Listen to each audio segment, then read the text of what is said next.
So once the tower went down, the state mandated all these new legislative requirements where it's kind of like two avenues. One, the main issue that they were finding is people recognize that they had work that they needed to do in their building to protect it, but they didn't have the money to do it.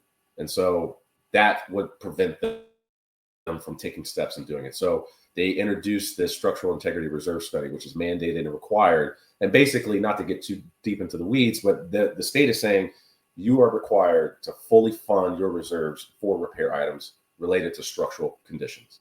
And so that will mitigate, like, hey, well, we don't have the money. Well, you should legally. So now that's a legal requirement. The other aspect is forcing these older buildings to have assessments done. And so Miami-Dade and Broward already had a system in place. It was their building recertification program. So they had like a 40-year, 50-year. Essentially, every 10 years, you'd have your building assessed. And that was our existing system.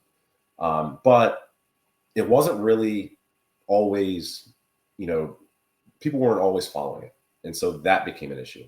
The state now has milestone requirements where the state now, not just these small counties, the entire state is forcing assessment for these buildings that qualify.